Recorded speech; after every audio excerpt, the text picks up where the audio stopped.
Hi everyone, welcome to my hypnobirthing tips and how to use hypnobirthing to have a positive birth and a positive hypnobirthing experience. So I had a really positive birth using hypnobirthing and I have filmed my positive birth story. Basically I had a water birth, a natural birth with no pain relief, and I think I first found out about hypnobirthing through Emily Norris on her YouTube channel, and yes, I was just completely inspired and really wanted to find out more about it. So my birth went so well, and I credit so much of that to doing hypnobirthing. I was so calm and focused, and the midwife said it was a beautiful birth. I got to the hospital and they thought they would have to send me home because I was so calm, and then they examined me and they were like, oh right, okay, yeah, like you can stay. And yeah, I just was obviously quite relaxed, and that was definitely down to doing hypnobirthing. So I bought the Positive Birth Company book, the app and the online course, which I would really recommend. It was absolutely amazing, so interested, and it really just showed me kind of a different way of thinking about birth and labour basically. And so a lot of what I'm going to talk about, I credit to them. Kind of everything that I've learned and that I'm going to share with you is from the Positive Birth Company. So I'm going to break up this video by firstly talking about what hypnobirthing is and kind of the science behind it, then my hypnobirthing tips, and then some frequently asked questions as well at the end. So you might be thinking, what is hypnobirthing? And basically it kind of encompasses some tools and ways of keeping you calm and relaxed so that you can have a positive birth experience. Now I know a lot of people say, well, as long as baby arrives healthily and safely, kind of it doesn't matter about the rest of it, which obviously that is probably your main priority. It was mine as well. But there is so much to say for having a positive birth experience. Obviously it's a big deal to go into labour and to give birth, and you kind of want to come out of it, kind of the other side, and look back and think, yes, you know, I really enjoyed it, it was positive, I felt in control, I felt relaxed and calm, and that's kind of what hypnobirthing wants you to have as well. It's really important to feel in control as well, because after all, it's your body, it's your birth experience, and it's your baby. And hypnobirthing is for any type of birth. So whether you want a natural birth or you're planning on having a cesarean, it means that you can have a positive birth no matter what happens. So even if the plan changes or the circumstances change and things might have to happen, hypnobirthing kind of gives you the tools to have a positive birth no matter what, even if it doesn't work out kind of how your plan A is set out to be. So the Positive Birth Company also kind of teaches you about the science, about why it's important, but also all the different options and the different routes that can happen kind of when you're pregnant. Kind of it talks about induction as well, like the questions to ask, what you need to know, and why basically having a birth plan is so important. But I'm going to come on to that in a minute. So hypnobirthing is based on science, and no, it's not about being hypnotised. I think that word, obviously hypno, I think some people assume it's about being hypnotised. It's definitely not. It is set in science. As I said, hypnobirthing wants to keep us calm and relaxed, and that is to get the oxytocin flowing. That is the feel-good hormone that actually fuels labour and brings on labour. So obviously we want to be having that running through our body. Having oxytocin also means that we don't tense up. And hypnobirthing wants to break the cycle of fear, tension, pain, which you may have already heard about. It was talked about in my NHS antenatal class as well, so it's just not a hypnobirthing thing. So fear, tension, pain, obviously if you're scared of something, we kind of tense up and we get scared, and then because we're tense, the pain comes, and then it kind of affirms to us, oh yeah, this is going to be painful, and then we tense up, and it's just a never-ending cycle. So hypnobirthing wants to break that cycle by removing the fear element and keeping us nice and relaxed. So a bit of sciencey bit, and don't worry, I'm not gonna kind of bother you with too much science, but there's just two kind of things that really you need to know. One is that your uterus is made of muscle, which is something I didn't really think about, but yes, remember that. And then the second thing we need to remember, as I said earlier, is that oxytocin is the hormone that fuels labour. So oxytocin is a feel-good hormone, so it's when we're kind of having a cuddle with our partner or when we're really happy, we are producing oxytocin. And as I said, that is what brings on labour. And when people are induced, they are given a synthetic form of oxytocin. So on a very basic level, labour is supposed to feel good because it's meant to be when we have this feel-good hormone in our body. The kind of opposite hormone to oxytocin is adrenaline. So that's the kind of fight or flight hormone that we get when we're scared or we're in some sort of danger. So obviously if you're in labour and you're scared, you may start producing adrenaline instead. And when you produce adrenaline, that means, as I said, it's kind of the fight or flight thing. So our brains and our bodies think that we need to run, we're in danger, and so all the blood carrying oxygen will go to our arms and legs, ready to help us run away from something, which obviously isn't helpful in labour because, as I said, the uterus is muscle and that is where we want all the oxygen to be flowing towards. So when we are having contractions in labour, that is the muscles of the uterus doing a workout, and for them to be able to work effectively, they need to be having a good blood supply to get all that oxygen flowing towards it. So thinking back to the fear, tension, pain cycle, obviously if we are fearful of something, those muscles will be tense, and we don't want tense uterus muscles when we are in labour because that could lead to pain, and we don't want to work against that. We want to try and keep those muscles relaxed and kind of work with our bodies and not against it. So I hope that all makes sense and that I've kind of explained it well enough. But basically just remember, we want to have oxytocin, we want to keep calm and relaxed so that the muscles of our uterus are relaxed so that they can work properly, because that is going to help you when you're in labour and when you're having contractions. If you don't think I've explained it very well, then the Positive Birth Company have some great videos on their YouTube channel, so go and check them out for more sciencey bits. But yeah, that's kind of the basic level of things that are really useful to understand when you're going to be practicing hypnobirthing. Okay, so coming on to my hypnobirthing tips, and first I'm going to talk about the tips in preparation, so when you're still pregnant. So the first thing that I would recommend is getting a book or doing some sort of course or something for hypnobirthing. As I said, I did the Positive Birth Company's online course. I think it was only £39, so really affordable. I didn't want to do a kind of in-person class, so that worked really well for me. And I also bought their Positive Birth Company book as well, which I highly recommend. It's really interesting, really helpful, so definitely get yourself a book like this. Once you start learning about all of that background, all of that science bit, it just helps you understand your body so much better, and I think it does already start to make you think about birth and labour in a completely different way.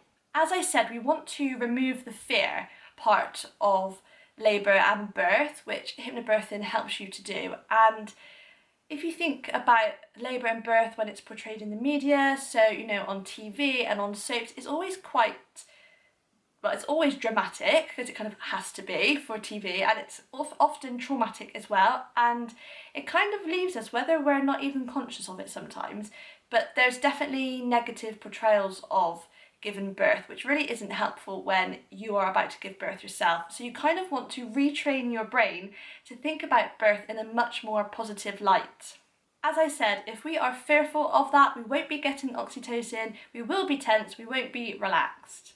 The first thing that you can do is to watch positive birth stories. So as I said, I've done my own one, which you can find on my channel, but there are lots on YouTube. You can go on the Positive Birth Company's Instagram page. They are always sharing positive birth stories. Obviously there's other companies as well that do similar things. Just kind of have a Google or have a search on different groups and things, and you will find lots and lots of positive birth stories.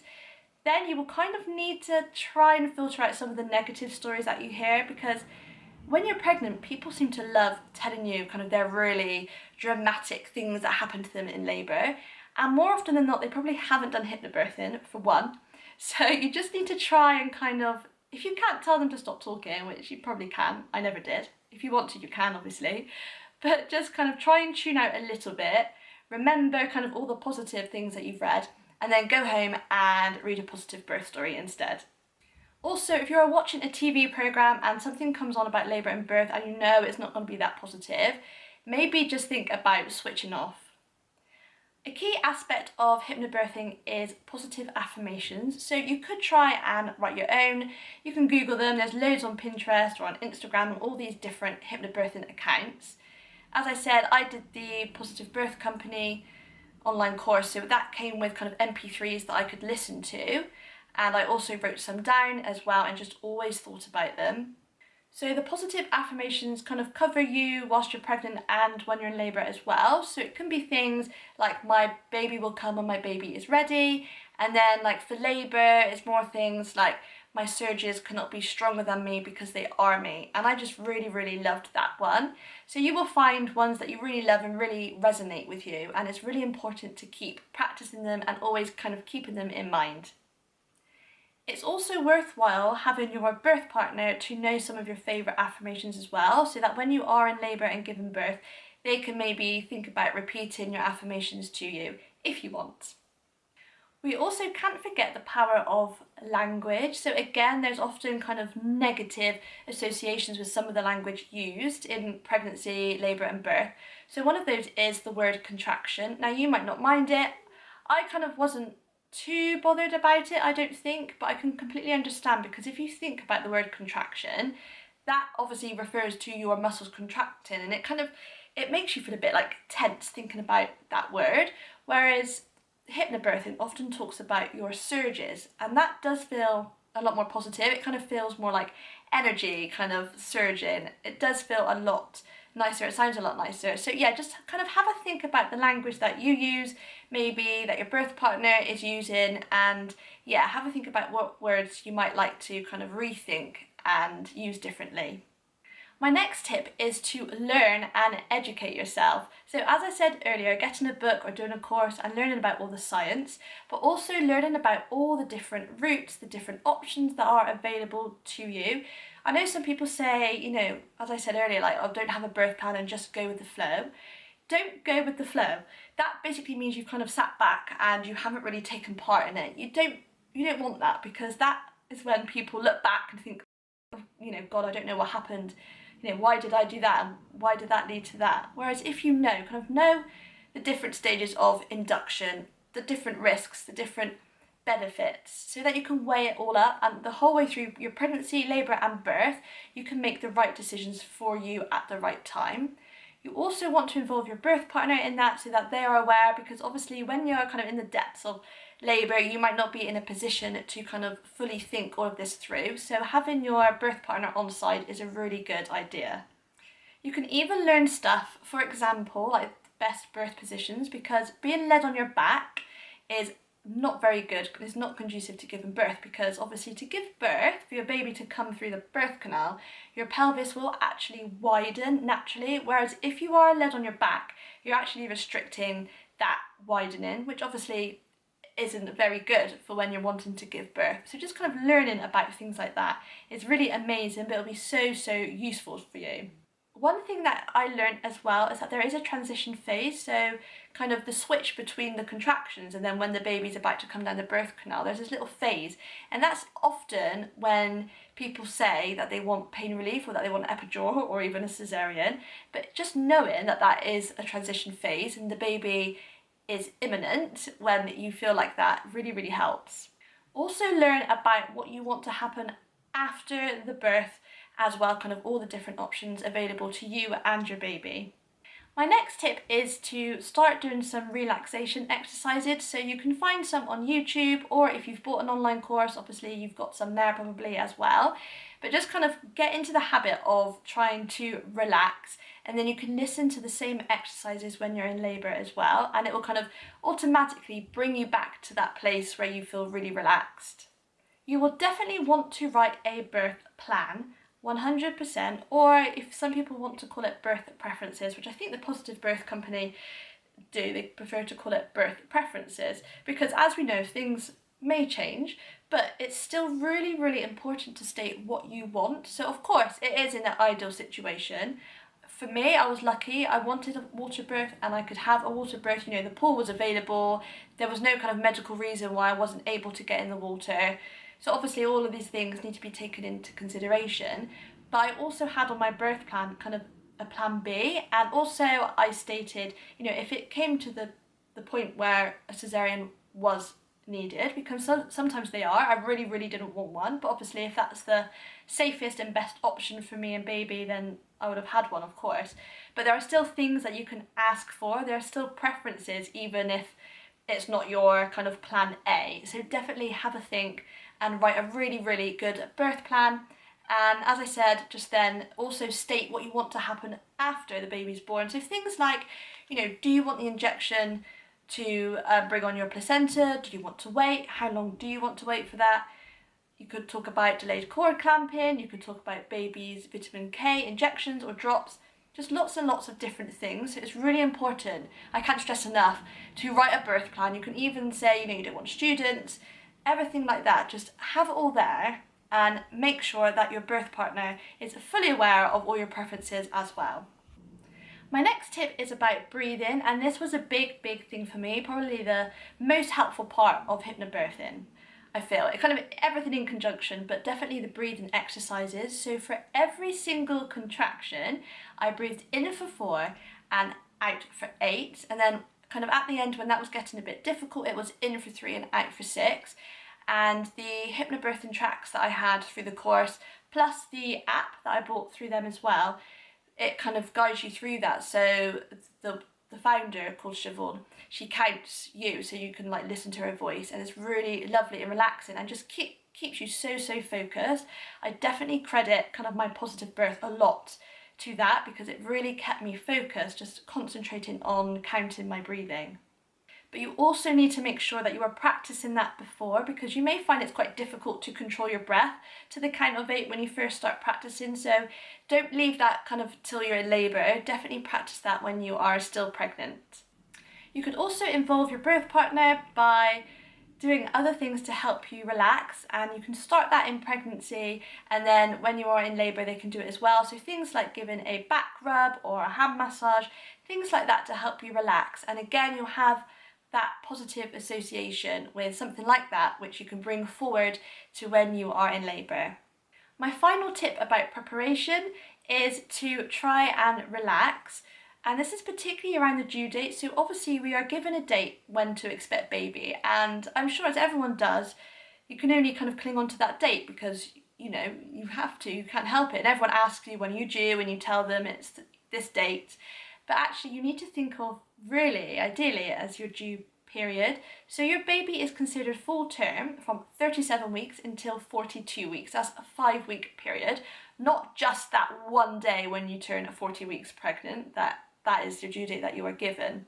Don't forget, the due date is just based on kind of a scan. It often doesn't change. Before that, it's based on your cycles, which is all completely different. So even if we knew for sure, which we never can because it's not a kind of exact science, but if we kind of lined up 10 women that we knew were exactly 12 weeks pregnant, say, and they had a scan, do you think every baby would measure the same? Of course they wouldn't. So when you have a scan and they measure the baby, of course there is definitely a margin error. So kind of try, I know it's hard, but try not to get too hung up on that one day that you think your baby is going to arrive, because that could really stress you out. Also, interestingly enough, I learned this from the Positive Birth Company, different countries even have different terms. So as I said, they count our due date 40 weeks, whereas in a different country it's like 41, I think, which is crazy but really interesting to know. So then we come on to the tips for whilst you're actually in labour. So obviously this does kind of require a bit of preparation as well, but kind of mainly you want to think about your environment, and you want to make the environment as homely and cosy and comfortable and relaxing and calm as possible. So you kind of need to think about all your senses, so things that you can see and feel, touch and taste, and to hear as well. Now, the safest place, research says, for people having their second babies and then after that, is actually to give birth at home. And that's probably something to do with you feeling more comfortable in that environment. But obviously I gave birth in a midwife-led unit. Obviously this was my first baby. So what I took in with me was my dressing gown and slippers, because I always feel cosy and comfortable when I'm wearing them, because I'm constantly wearing them in the house. I took fairy lights and battery tea lights, so that as soon as we knew we were staying and that I wasn't being sent home, my birth partner, my husband, put up all the lights. We had music playing, the lights in the room were dimmed as well. And yeah, you just need to create a really nice atmosphere. Don't forget, there is something to be said for going into hospital or a midwife-led unit, if that's what you're doing, it can be the case that you go in and your contractions slow down, and that is because the change in the environment. You've been at home, you're in your own environment, and then all of a sudden you're in the car, and then you're in hospital or wherever, it's bright lights, there's people in uniforms, and yeah, that's not always the best thing. So you even need to think about the journey to wherever you're going. So I put my headphones in, listening to my exercises and my breathing. I shut my eyes, obviously my husband drove me there, and I just tried to kind of stay in the zone as much as possible. And as I said, as soon as we knew that we were staying, we set up the room and I got comfortable. During labour, keep listening to your positive affirmations and relaxation exercises. I did that the whole time that I was in labour, and it really, really helped me. Prepare your birth partner to say your favourite positive affirmations when you're in labour, just to encourage you. You know, it is a long time, or it can be a long time. For me it was, and it is tiring, bound to be tiring. Your muscles are doing a workout, which I would say is another little tip. I just kept thinking my muscles are doing a workout, kind of that's what I can feel, that's what this feeling is. But yeah, get your birth partner to say some of the positive things to you, and that will also help to bring you back into that positive headspace if you are struggling at all. Keep focused on your breathing. So my contractions started kind of gently on tea time on the 14th, and then I started timing them around 1 or 2 in the morning, I think, and that's when I started doing the breathing. And then I didn't give birth until the early hours of the 16th. So every contraction throughout that whole period, I was doing my breathing for every single one. So don't forget, keep doing your breathing. It helps so much. I can't even really begin to tell you how much it helps. It really, really does. Make sure that when you get to wherever you're going, or even if you're at home, make sure that your birth plan is seen, read and understood. And that probably is maybe more a task for your birth partner potentially, but just make sure that your birth plan is read, that it's stuck to. I had a couple of copies with me, so one went to the staff, and then we had kind of a spare 2 in case another professional needed to see it, or obviously if you needed to be transferred, you've kind of got extra in your hospital bag, so don't forget that. Finally, even if you don't bother with a book or the course, which I would recommend that you really do, but at the very least you could download the Freya app, which is the Positive Birth Company app. So you've probably heard of different apps that time your contractions for you, which are great. But this does something extra. So this, like I said, it counts the breathing for you, amazing. And it even talks you through positive affirmations and relaxation exercises as well, which is amazing. I think it's only about £3, which is such good value for money for what you get. It is amazing. And I only downloaded it probably, I think like literally just before I went into labour, like the day before, luckily enough. So definitely buy that app. It is so helpful. As I said, I could just play it on my phone, put my headphones in, and yeah, that's what I was doing the whole time. So those are all my hypnobirthing tips, and I'm just gonna come on to a few questions that I've been asked and that I might not have covered in my tips. Kind of when I was preparing this, I was thinking I might just save this for the questions at the end. So I've written them down. So the first one I get asked is, when did I start, or when did I buy the hypnobirthing course? So I bought the book itself pretty early on. I think after my scan, the kind of first things that I bought were the books, and I bought, like I said, the Positive Birth Company book, this one, and I also bought the Positive Birth book. So both of these books talk about everything that can happen in pregnancy, labour and birth, the different options, the different things that can happen, how to weigh up decision making so that you stay in control and that you stay calm and relaxed. So definitely it's never too soon to buy those books. Like I said, I think I was around 12 weeks. I waited till after my scan, I think, to buy them. As for the hypnobirthing course itself, I think I bought it quite late actually. I think I was about 32 weeks pregnant, I've got a feeling. But, you know, if you're watching this and you're thinking, oh, you know, it's too late, like I'm due in 2 weeks, I'm 38 weeks pregnant or whatever, don't worry, I don't think it's ever too late. I think get the course if you can, if it's something that you can afford. It is £40, which I think, 39 I think, which to me is really affordable, and it's definitely worth it. But yes, I bought mine at 32 weeks, I think, but I could have easily have got it sooner. But yeah, I still got everything out of it. I often get asked how often I practice my breathing, and I would say I probably did it a little bit just from the book because the book talks about it as well, but once I'd bought the online pack, I did do it every single day. I did it every night, because I've listened to my relaxation exercises too, and also on the way to work every morning I would do the breathing exercises. And I just want to say about the breathing, obviously if it's in for 4, out for 8, kind of, if you do that 4 times, that's a minute, and your contractions might be a minute long, they might be 2 minutes long, but that's only 8 times doing the rounds of that breathing. So that's also a little tip just to kind of keep thinking of that. How often did I do my positive affirmations? So again, I would try and do that at least once a day, sometimes twice as well, and I would listen to them. So she kind of, on the app and on the online course, she kind of says one and there's a gap and then she says the other one. So in the gap I would repeat it as well. And kind of by the end of it I kind of knew like the whole list of affirmations nearly like in order. But yes, definitely keep doing them at least once a day. And also you can kind of put them on post-it notes, maybe like put them next to your bed so that you see them even if you're not kind of listening to them, but just kind of seeing them or writing them on your phone somewhere, on your phone background or something. But yeah, every day I would say you want to be seeing these affirmations. Some people asked about the fact that I did an online course and not a kind of in-person course like a group.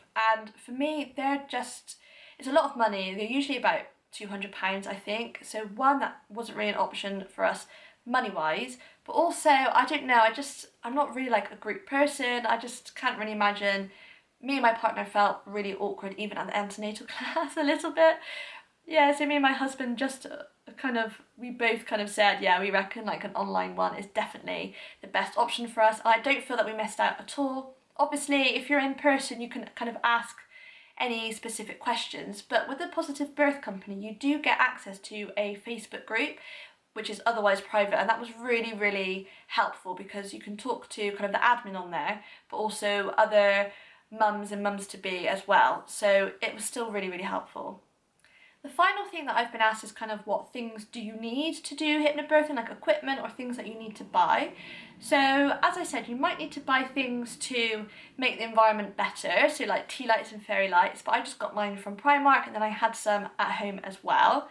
So that was kind of fairly cheap. Obviously I got the books, I got the online course. I already had headphones. You might think about buying wireless headphones potentially, kind of depending on what your birth plan is. That might be an option, but I just used my headphones. I'm trying to think. I think I just kind of left my phone on loud, and then when I was in the car, I had my headphones just so it was like right in my ear. And then when I got to hospital, I think I just listened to my phone. So you don't necessarily always need your headphones in the whole time, if you know what I mean. If you want to just put your phone somewhere on the side, then just do that. It doesn't matter if other people hear. If you prefer to keep it private, then maybe investing in some headphones would be helpful. And I just want to say, if you want to see what I packed in my hospital bag, then I will leave that video link below as well, because that might give you some ideas of kind of things that I wanted to take. But yeah, I just took all things relating to my comfort levels really, so it's probably things that you've already got. And then the last thing, as I said, was the app that I bought for a few pounds. So really, very, very low cost, I think, in my opinion, but everything that you do spend on hypnobirthing is 100% worth it.